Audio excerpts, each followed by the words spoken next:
Hello everyone, myself Professor Deepak Sharma from KLS VDIT Haryar welcomes you all to the lecture series on VLSI design.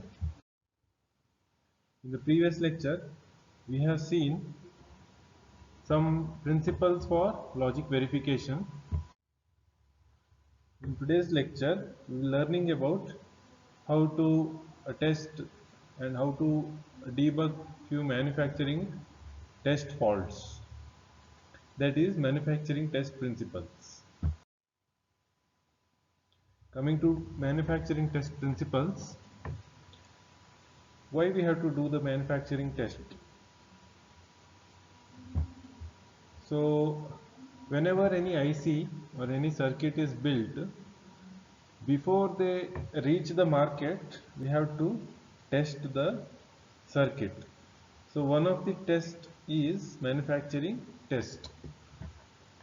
So what the manufacturing test says is, it gives us the idea about defective parts.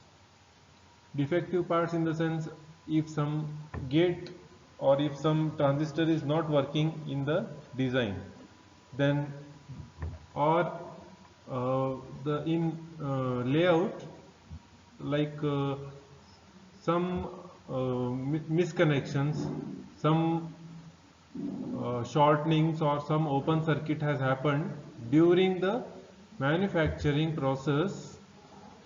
So all those faults can be diagnosed by manufacturing test principles. So on an average, any company, if it is producing 10 lakh ICs, that is 1 million ICs, so usually we find that around 300 to 1000 ICs, they have the manufacturing defects. So the customer then assembles the system from chips, tests the systems and discards, or if the faults are repairable, then they repair the defective system. If the manufacturing defects, if they are more, then obviously it will lead to unhappy customers. So in VLSI, we need to incorporate the methods of testing the circuits. In further slides, we will be learning about few testing methods to detect the manufacturing tests, to detect the manufacturing faults. So we have something called as fault model. So to deal with the existence of good or bad parts, or to detect the faults, we have proposed the fault model. That is, it is a model for how faults can occur and how the faults can impact on the circuits. For example, stuck-at model, or we can say a short circuit or open circuit model. So short circuit, open circuit model, they are a bit complex compared to stuck-at model. So coming to stuck-at models, the stuck-at model, it is nothing but a way, it is a way of diagnosing the faults. So purposely, some ICs, in some ICs, the few lines or few inputs, they are made as stuck at 1 or stuck at 0. Means that input line will be always stuck at 0, or it will be always at ground level, or stuck at 1 means it is always connected to VDD. So in board level design, we can easily test the circuit for manufacturing faults. So this is one example of stuck at 1, wherein it is connected to VDD always, and here it is connected to ground always. So here you can see that this input is always connected to ground, and here in the other circuit this input is always connected to VDD. That is, this is stuck at 1 fault, this is stuck at 0 fault. By doing so, what we can get is, say we can give some test vector. Say if I give the input as 0 here, then I'll be getting the output of AND gate as 0. And if I give the input as 1 here, then I should have got the output as 1, because this is always stuck at 1. So this input is always stuck at 1, and this input if I am giving as 1, then output should be 1, because AND gate, both the inputs gives, when both the inputs are 1s, the output should be 1. But when this in second input is stuck at 1, and if the input given for the first input is 1, still if the output is 0, then we can say that some fault is there inside this AND gate. Some transistor may be not working, so at least we can detect that this AND gate is not working properly. Say if this AND gate is working properly, and if this AND gate is not working properly, then at least we can come to know that where is the actual error, because we have a complex system, and in that complex system maybe a single gate or even a single transistor may be faulty. So we have to detect the transistor or that gate without much investing time as well as money. Similarly, here stuck at 1 fault, or stuck at 0 fault, here also it can be done. Various test vectors can be applied for a complex system. Various test vectors can be applied, and by taking the help of stuck at model, we can detect the errors. This is also one type of this is actually the bridging error.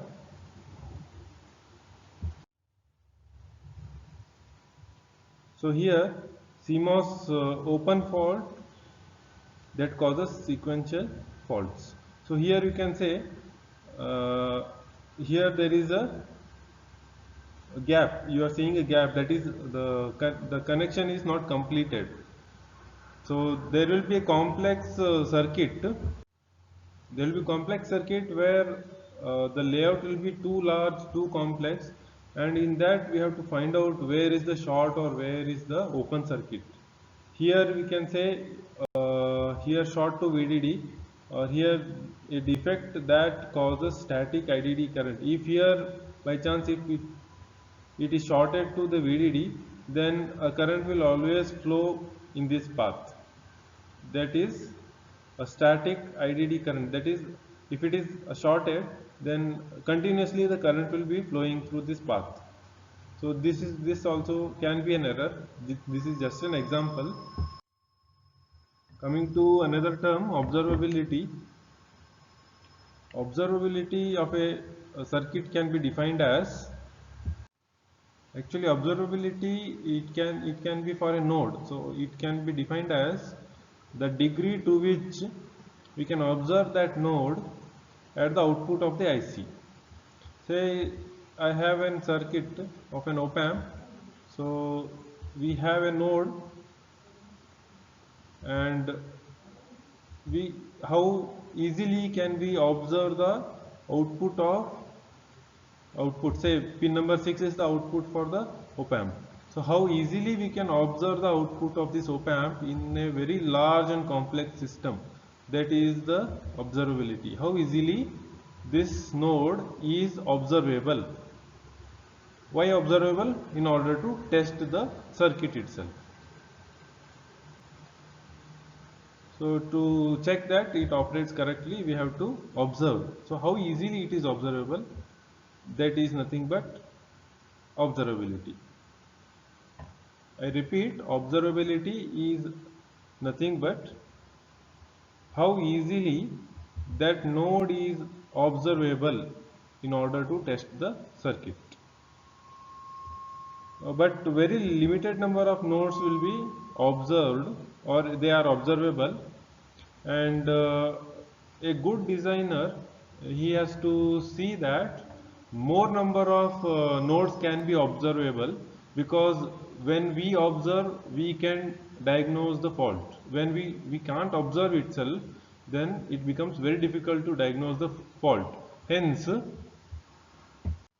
all the nodes, if they are observable, then we can say that the design is very good.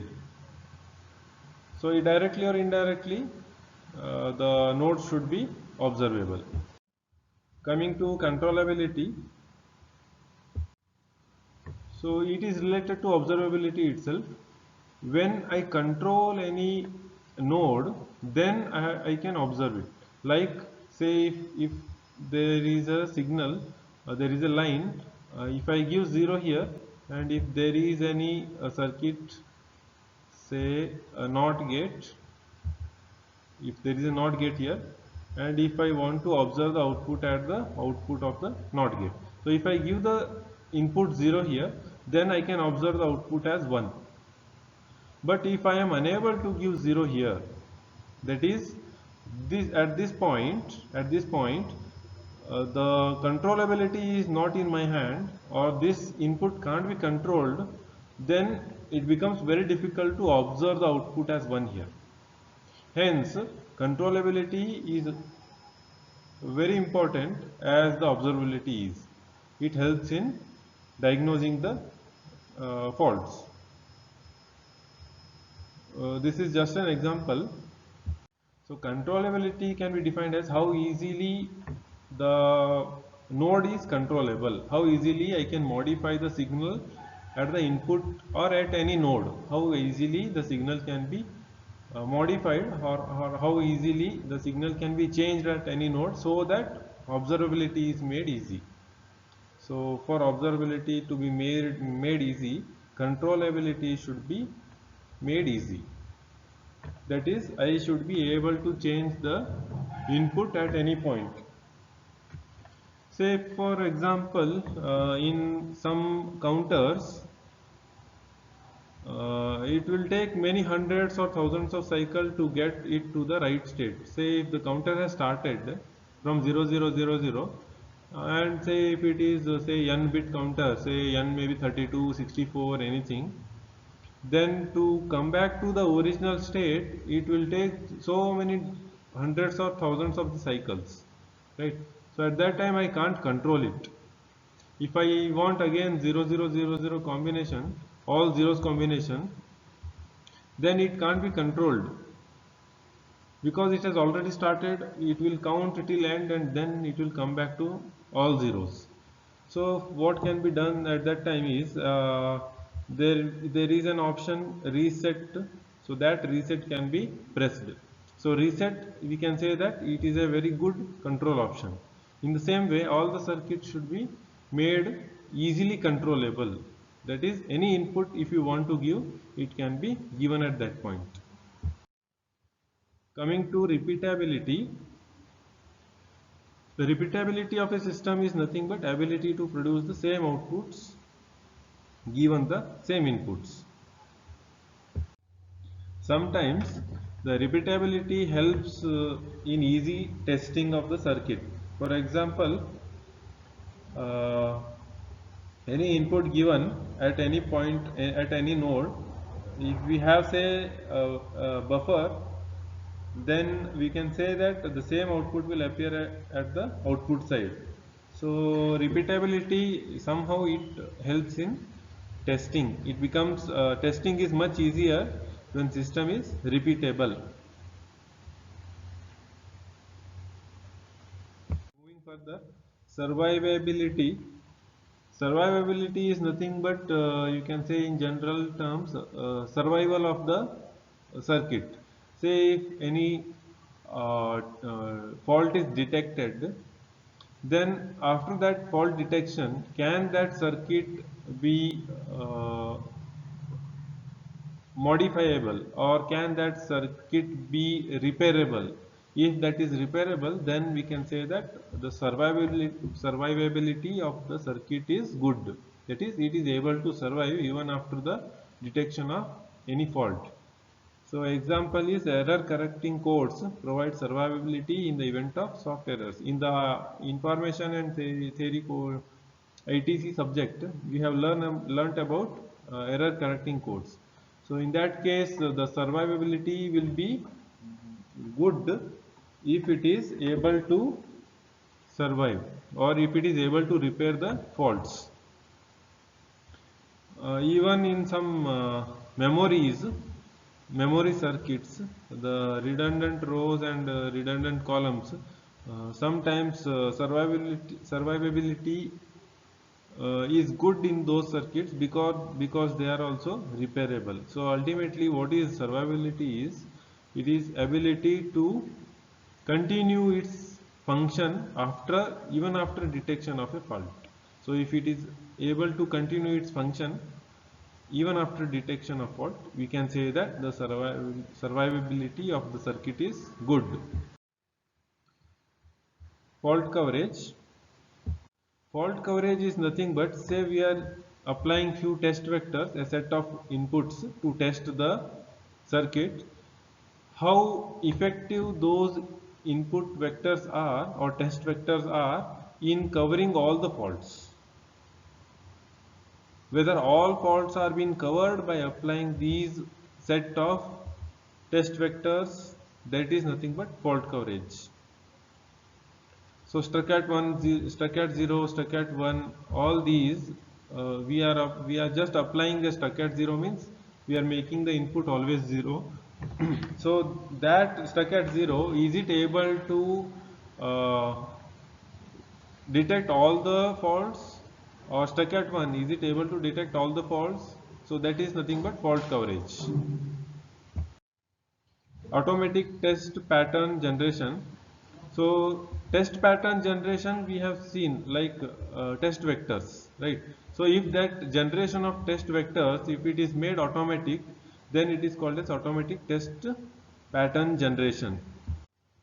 So in industry we know that the test engineers, they write the test, they test the circuit, and the mask designers, they complete the layout, and the circuit designers, they write the code, right? But here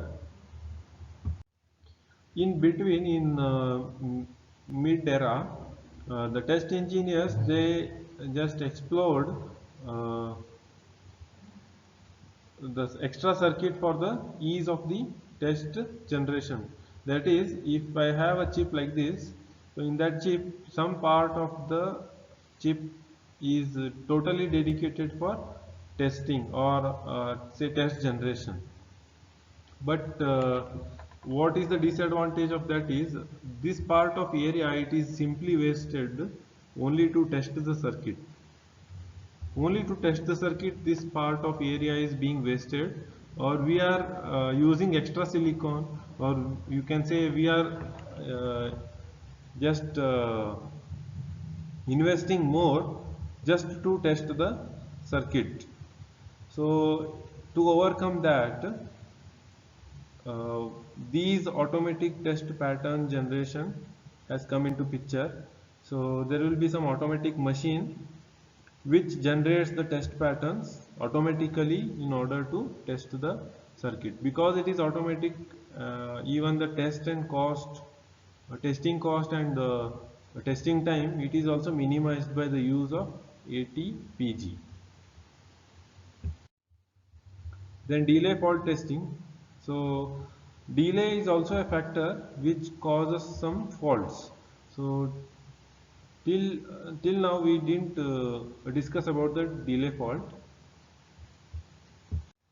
So especially in sequential circuits, what happens is the timing is very important, because the detection of fault depends on previous state of the gate. So if there is any delay due to some crosstalk, then we can detect the fault which is happening due to the delay. So it can be done by the delay fault testing. So some softwares have been developed to model the effect of delay faults, and it is becoming very important nowadays. So this is an example. Here we have an open circuit.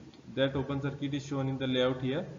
So if there is some delay, here it is somewhat shorted, so if there is some delay in the circuit, if there is some delay in the passing of signal, then that can be called as delay fault. So this is the reference from David Harris and Neil Weste. You can refer it. Thank you for your patience hearing.